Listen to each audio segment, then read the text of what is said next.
Ivana had endured a life of relentless pain and agony, kidnapped from her mother as a child and subjected to torture due to her inherent power. Her world was a bleak landscape of suffering until the day she was miraculously rescued and reunited with her father, the Duke of Vicente, who had been unaware of her existence. The story unfolds with Ivana, a blonde girl, trapped and bound, her hands secured tightly with ropes. Misery etched itself onto her face as she stood on an altar, surrounded by hundreds of soldiers. A knight approached, grasping one end of the rope that encircled her, and a wicked demonic entity incited chaos amongst the assembled crowd. The knight struggled to maintain order as Ivana surveyed the turbulent scene. Suddenly, the knight yanked sharply on the ropes, causing her to collapse to the ground. An army soldier pointed towards her prone form, drawing everyone's attention as she declared Ivana to be the sacrifice. The tension in the air escalated rapidly, and terrifying monsters with crimson eyes materialized, menacingly threatening the girl, identified as the guardian of the Holy Spirits. The knight barked orders for her to unleash her powers immediately, but Ivana could only tremble in fear, the fleeting image of a gravely wounded man flashing through her memory. Amidst the growing pandemonium, the monsters continued to condemn her to hell. Abruptly, smoke began to billow around her, and her gaze was drawn upwards to the sky. Looking up, she witnessed an astonishingly beautiful sight. The sky above was painted with vibrant hues of pink and tangerine, framed by the gray tendrils of smoke. Her eyes widened and shone with wonder as she perceived the beauty of the spectacle, even as her first life drew to its close. Sometime later, in a small, cozy house nestled deep within a forest, Ivana awoke with a start, disoriented and frightened. She found herself as her 3-year-old self once more. Tears welled up and streamed down her face before she could fully grasp the situation, and she trembled with fear, instinctively seeking refuge under a table. Her mother approached her gently, calmly inquiring about the cause of her tears. The child sobbed, still terrified, but her mother embraced her reassuringly, calling her Eva and promising that everything would be all right. Overwhelmed by emotion, Ivana buried her face in her mother's shoulder, questioning if this could all be a dream, a stark contrast to the horrifying sacrifice she had just endured. Secretly, she wished that if it was a dream, it would never end, knowing that sweet dreams are often the most fleeting. However, the fragile piece of her new life was brutally shattered when vast soldiers stormed her house, searching for her yet again. She instinctively hid inside a closet, clutching her teddy bear for comfort, but her efforts were futile. A soldier swiftly discovered her hiding place and alerted his comrades that he had found the offering, just as it had been before. He found her sobbing and immediately seized her hand, her beloved teddy bear slipping from her grasp and being trampled under the heavy boots of the soldiers. Desperate to escape, she wished with every fiber of her being to avoid becoming a guinea pig once more. She cried, writhed, and pleaded for her mother, begging them to release her, but her pleas were ignored as she was dragged away, hurtling towards the same cruel fate that awaited her. She was taken to the king, where they captured her and subjected her to violent torment, draining her power. Ivana screamed in agony to the master and trembled with exhaustion, but the king merely chuckled, declaring her to be a truly immense source of power. His right-hand man agreed, saluting, describing her torment as like a sheep sent by God. In her torment, she despaired, wondering if this was to be her destined end once more, trapped in a cruel cycle where going back in time only brought more suffering, her same weakness exploited repeatedly. Later, chaos erupted within the kingdom as the king's men screamed of an ambush. One of them frantically ordered the others to guard the offering, but he met his demise at the hands of a mysterious figure cloaked and masked, concealing his face. This enigmatic figure watched Ivana, and his heart skipped a beat when he saw the protagonist, Eva, lying on the ground, stunned by the merciless brutality. Her eyes were wide open, and bloodstains spread everywhere around her. She was in such a dire state that she remained lost in her own world of pain and confusion. In the following scene, Ivana sat trembling inside a carriage, far away from the pain inflicted by the king, still deeply shaken by all the trauma she had endured. A lady accompanied her and addressed her by her full name. Ivana trembled in the carriage as Mariella gently encouraged her to lift her head, assuring her there was no need for fear. The lady introduced herself as Mariella, a friend of Ivana's mother. Despite Mariella's kind demeanor, the little girl remained suspicious of the situation. Mariella delicately inquired about her father, asking if Ivana missed him. This question caught Ivana off guard, as she had no memory of her father in her previous life. Mariella reassured her, promising that she would soon be reunited with her father and that once she was, everyone would be there for her. The woman painted a picture of only happy days ahead, reassuring Ivana that she would witness it all herself very soon. As the carriage approached a magnificent mansion perched atop a hill, an elegant duke waited impatiently on the grand external staircase. He watched with keen eyes as the carriage entered the palace grounds, marking a significant turning point in Ivana's new life. Mariella announced to Ivana that they had arrived at their destination and gently encouraged her to step out of the carriage. Hesitant at first, the girl eventually decided to alight. Upon exiting, she noticed a tall man standing before her and was struck by his unique, cat-like eyes. Mariella then turned to the Duke and explained that the young lady had endured much, and only time would reveal the depth of her trauma. She earnestly requested that he love and cherish Ivana, as it was a role only he, His Royal Highness Duke of Vincente, could fulfill for the child. Mariella then revealed the astonishing truth: Ivana was Luisa's child, his daughter, a fact completely unknown to him until that moment. Sometime later, a maid named Ellen gently knocked on Ivana's bedroom door. She introduced herself and politely announced her intention to enter. Little Ivana, still gripped by fear that someone had come to drain her powers, was terrified. However, worried about the consequences of disobedience, she hesitantly informed Ellen that she was ready to surrender her power. Ellen quickly clarified that there had been a misunderstanding, assuring the little lady that she had only come to offer food. She presented a tray laden with a delicious meal. Ivana asked if all the food was truly for her, and the maid confirmed that yes, it was all for her to eat. As Ivana reached out to take the food, a glass cup slipped from her grasp and shattered, leaving her in shock.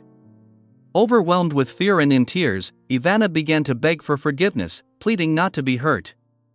Ellen gently took her hands, asking her to stop, explaining that her trembling was reopening her wounds. But Ivana continued to sob and apologize, terrified of being attacked as she had been during her captivity. The woman, deeply moved by the girl's suffering, found tears welling in her own eyes. She reflected on the unimaginable horrors the little miss must have endured and all the pain she was currently experiencing. Ellen realized she could never truly comprehend the young woman's pain, not even in a lifetime. A tear fell from Ellen's eye onto Ivana's hand as she consoled her, assuring her that there was no longer any need to apologize or beg for forgiveness. She explained that anyone could break a glass and emphasized that there would be no punishments for such accidents. Ivana was surprised by the woman's kindness, having never experienced such gentle behavior since her mother. She stood there, captivated, as Ellen emphasized that she was safe now and that no harm would come to her, hoping to offer a moment of comfort to Eva. Soon after, a doctor arrived to examine Ivana, thoroughly checking her over, tending to her wounds, and noting her injuries. Ellen understood that the doctor had brought clothes for her, ensuring she wouldn't be subjected to harsh treatment like being burned with hot water if she didn't comply. Ellen informed the Duke of the extent of Ivana's trauma. She explained that due to prolonged abuse, it would be a difficult challenge to overcome. Ellen didn't know how long her suffering had lasted, but she emphasized that Ivana was the daughter of Mata, Louis and Hugo, and everyone in the house was committed to providing her with the utmost love and care. However, she stressed that what Ivana needed most was the love and care of her father to help her heal from her trauma. The Duke acknowledged this, expressing his awareness of the situation. His heart clenched at the thought that Ivana was not only his daughter but also the daughter of the only woman he had ever loved, Louise and Hugo's child. This realization made her incredibly precious to him, and he felt an immense wave of sadness for her, making it almost unbearable to breathe as he contemplated the extent of her suffering. The doctor updated the Duke, informing him that today's treatment was complete. He also advised hiring a dedicated doctor for Ivana's long-term care, as this would likely help alleviate her fears during future treatments. The doctor mentioned that he already had someone in mind who would be the perfect candidate, as she could provide not only medical care but also guidance to cope with her trauma. The Duke immediately gave his approval, instructing the doctor to contact this candidate without delay. The doctor acknowledged his orders promptly, giving a respectful bow as he retired to make the necessary arrangements. The Duke then turned to Dan, the butler, and Kane, the commander of the knights, asking about Valerie Ruin. Dan replied that they had not yet returned. The Duke instructed them to provide Valerie Ruin with all the details as soon as they arrived, expressing confidence in their cunning to understand the situation and act accordingly. Dan respectfully confirmed the request. The Duke then turned to Kane, inquiring about the current state of security. The commander informed him that all troops had been redirected to ensure the protection of Mrs. Ivana's room and that the number of personnel on active duty had tripled. Duke Ina nodded in approval, instructing Kane to maintain the highest level of security until he said otherwise, emphasizing the critical importance of constant surveillance. Duke Vincente pondered the possibility of the content already infiltrating the castle in an attempt to rescue Ivana. He surmised they were likely searching the premises to locate her. With a serious demeanor, he stressed that Ivana's presence should remain a secret to everyone. Both Dan and Kane bowed in acknowledgement, responding in unison to affirm their immediate action upon his instructions. Later, Ellen re-entered Ivana's room carrying another tray of food. She paused upon noticing the girl huddled in a corner, clearly distressed. Approaching Ivana, Ellen gently called her my lady and informed the child that it was time to eat, suggesting she must be quite hungry by now. She placed the tray in front of Ivana and reassured her that the food was perfectly safe to eat. She pointed out, unlike before, everything was on the floor, so nothing could break. Feeling the pangs of hunger, Ivana looked at the food and hesitantly reached out to take a piece. She quickly grabbed a bread roll from the tray and began chewing hurriedly, eating so fast that it caused her to choke. Ellen gently asked her to slow down, reminding her that everything there belonged to her. She offered Ivana a glass of juice. The confused and scared girl flinched, but eventually picked up the glass, still drinking it quickly. Ellen understood that Ivana's healing would be a gradual process and reminded herself that she shouldn't rush things. She knew that consistent love and affection would guide them on the right path and that trust would surely come in time. Ivana, meanwhile, remained unsure of what to do next, casting a suspicious glance at Ellen as the Countess left the room. Recognizing the need for patience, Ellen decided to inform the Duke that his lady seemed to enjoy strawberry juice. That night, Ivana lay down on the floor in the corner of the room, just as before. She gently stroked the soft carpet, contemplating the stark contrast between the comforting softness here and the cold, scary, damp prison she remembered. She recalled Ellen's words, telling her she could stay here as long as she wished, and she began to wonder if perhaps they were telling the truth, if maybe she could truly stay here, safe and secure. Thinking about the delicious bread and sweet juice they had given her, she believed that even if she had to leave eventually, she wouldn't want to go and simply wished to stay longer. Suddenly, a sound of metal clashing startled her, and she was shocked to see someone in her room. Scared, she wondered if her time had come and tremblingly asked the intruder if he was there to take her away or to extract her powers. The intruder was revealed to be Duke Vincente himself. He paused as Eva addressed him with words full of fear. She promised to be good and to behave as she bowed, expressing her deep-seated fear of returning to prison. This plea weighed heavily on the Duke, and he became deeply worried seeing her distress. He gently called her name, Ivana, and she looked at him, touched by his gentle tone. With a soft smile on his face, he reassured the little girl, explaining that he would never make her suffer by having her powers taken away or cause her pain. He told her she didn't need to beg him. At the same time, he assured her that he would never send her back to that prison again and declared that this was her home now, a place where there would be no more suffering and where she could be happy. Then, he confessed, admitting he didn't know how she would react, but that he loved her sincerely despite having been absent from her life. Ivana was surprised, wondering if he had truly used the word love. She was taken aback by this sudden confession, as she had always believed her mother was the only person who had ever loved her. Meanwhile, a carriage arrived at the main gate, and the butler Dan welcomed the Duke's other children, Miss Valerie and Master Ruin. As soon as Valerie arrived, she shared that she felt something different about the atmosphere of the mansion with the butler Dan. She mentioned that she sensed a rather pleasant feeling in the air and asked if anything had happened at the mansion during their absence. Dan then proceeded to inform them about their new sister. Both Valerie and Ruin were shocked by the news and asked if their father had met someone new or if the Duchess, his divorced wife, had found a new man. Dan clarified that neither was the case and revealed that their new sister was the daughter of Madame Hugo. Upon hearing this, the siblings immediately became excited at the prospect of meeting her. They inquired further about the famous Madame Hugo, prompting Dan to reveal that Madame Hugo had passed away 2 years ago, leaving Valerie and Ruin shocked. Dan explained that every decade or century, a guardian is born with the ability to summon a Holy Spirit, possessing divine power, and the only guardian of the Holy Spirit during that time was Louise and Hugo. Dan continued to describe how Madame Hugo and Hugo were known during their lifetime for their efforts to reduce the number of monsters on the continent and how their dedication to this mission ultimately cost them their lives, though it also resulted in a significant drop in monster activity. Valerie was deeply saddened to learn of Madame Hugo's death, realizing it had occurred years after Madame Hugo disappeared, just before her wedding to their father.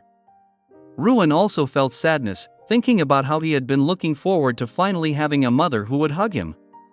Dan informed them that they now had a sister with the same kind of power that Madame Hugo possessed, even though possession of the Holy Spirit was not something inherited through blood. He explained that Ivana's power emerged after the death of Louise and Hugo, making her the target of those who sought to steal it from her. The butler revealed that the content had rescued her as soon as they learned of the situation, but the suffering she endured during those 2 years of captivity must have been unimaginable. Hearing this, Valerie and Ruin were furious and deeply saddened. Valerie questioned what kind of person would draw power from a child who was only 3 or 4 years old. Dan informed them that their father was investigating the matter to uncover more and also mentioned that although their little sister was staying in what used to be Louise's room, she was extremely scared and anxious, so it would be better to avoid contact with her for now, to which both Valerie and Ruin agreed. Lastly, Dan emphasized the need to keep her presence a secret, and the two agreed to do so until she recovered. The next morning, Ellen entered Ivana's room. Ivana started her day with breakfast, strawberry juice accompanying her soup. However, a knock on the door interrupted her meal and startled her, causing her to drop her food in fright. Ellen quickly reassured her that it was just her father at the door and there was no need to be afraid. Ellen then stepped out to speak with Duke Vincente, informing him that they should not disturb Ivana while she was eating. She explained that the girl had been frightened and stopped eating, believing he was there to take away her power. Dan, understanding, said he would be more careful next time, which brought a smile to Ellen's face. She then asked the Duke what had brought him to her room. Dan explained that Master Ruin and Lady Valerie had sent a small gift for Ivana, making Ellen laugh and remark that they would undoubtedly be good siblings for her. Returning to Ivana, Ellen presented the gift from her brothers, handmade dolls that were identical to the one Ivana already had. Ivana instantly recognized the toys and was overjoyed to see duplicates of her cherished doll. Ellen explained that these gifts were from her brothers and that even though they had different mothers, they shared the same father, making them siblings. Ivana asked Ellen if her father was with a different wife who wasn't her mother, but Ellen clarified that her parents had separated long before he met Ivana's mother, Louise. She also told Ivana that the dolls had been made by her mother for her brother and sister. Despite Louise not being particularly skilled at sewing, she believed children needed favorite dolls and insisted on making them herself. Ivana then mentioned that her mother had also made her a doll with cat-like eyes that resembled the Duke's. Ellen then explained that her brothers had given these dolls to their little sister, which momentarily confused Ivana, prompting Ellen to clarify that she, Ivana, was a very dear sister to Valerie and Ruin. As Ivana looked at the dolls, she began to think back to past memories and considered that if their mother had made dolls for them, they might be good people. Later, a doctor visited the Duke in his study, accompanied by the female doctor he had requested, Dr. Helen Sullivan. As the Duke reviewed Dr. Sullivan's resume, he asked if she indeed provided both medical treatment and psychological counseling, as Dr. McKellen had indicated. Helen nodded in confirmation. The Duke noted from her resume that she was the top graduate of the medical academy and had chosen to open a clinic to help impoverished commoners, even turning down offers from noble families. Furthermore, she was a highly respected doctor within the community. The Duke explained that he had someone in need of her attention, both medically and emotionally, and suggested that instead of visiting daily, it would be better for her to move into the mansion temporarily. Dr. Sullivan surprised them by refusing the offer, stating that becoming a private doctor solely for one person was not in line with her intentions. Dr. McKellen was shocked by Helen's response and reprimanded her for being rude, but the Duke intervened, suggesting she make her final decision after meeting the patient, piquing her curiosity. The Duke also instructed her not to discuss what she was about to see with anyone. Helen, a bit frightened by the Duke's serious tone, asked if she might end up dead after completing her services.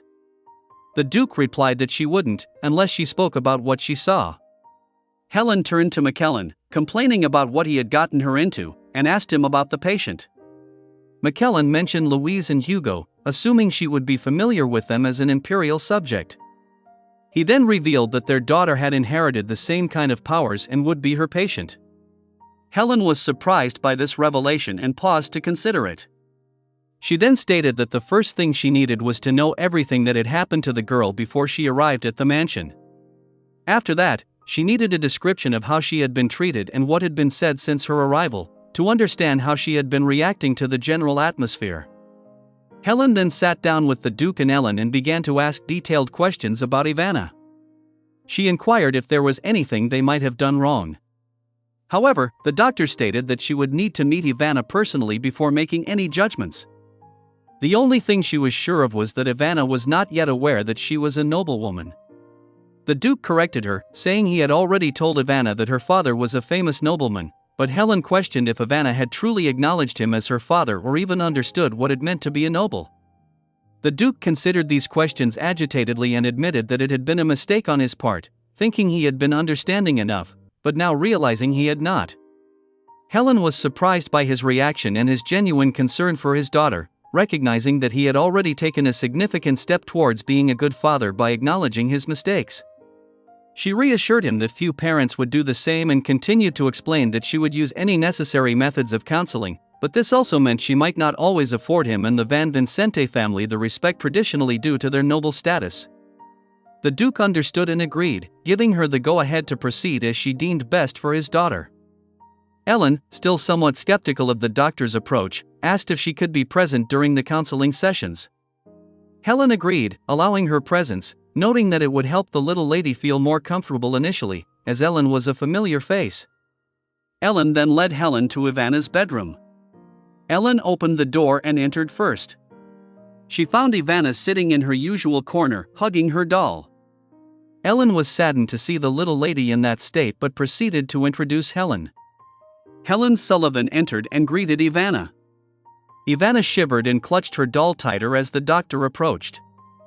Helen gently suggested that if her name was too long, Ivana could call her Eva, smiling as she mentioned they shared the same nickname.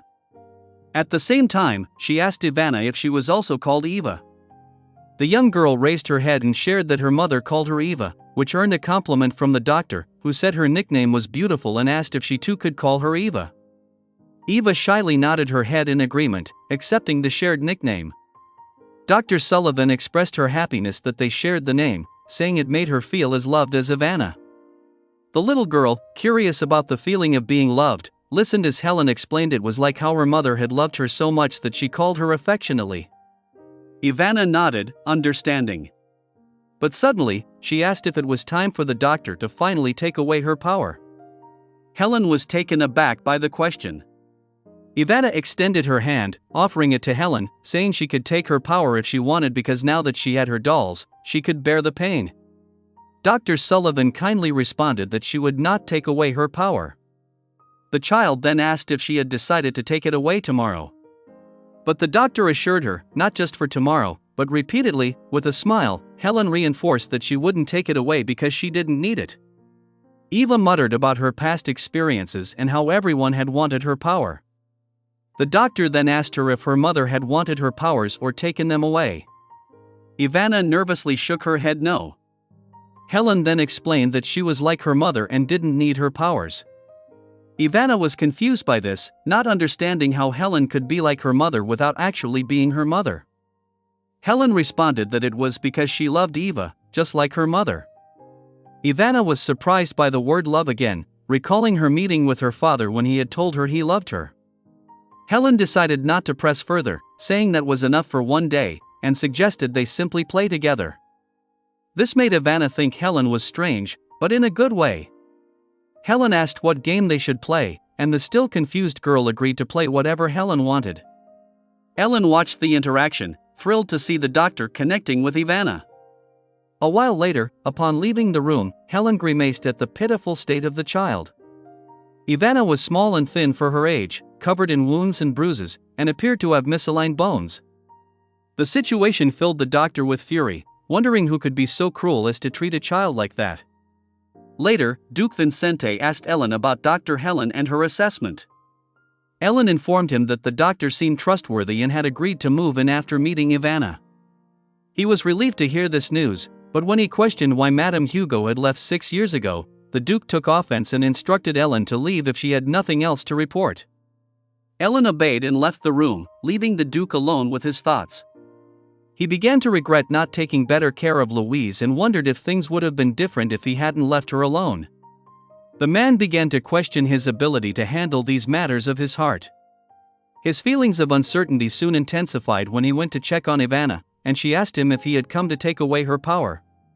He reassured her that he had no intention of doing so, but the girl's question reminded him of Dr. Sullivan's words about Ivana needing absolute assurances, not just vague words of comfort.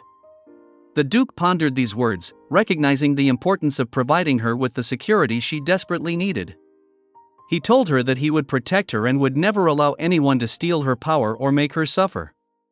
But Ivana misunderstood and became even more scared, as everyone had already said those same words to her.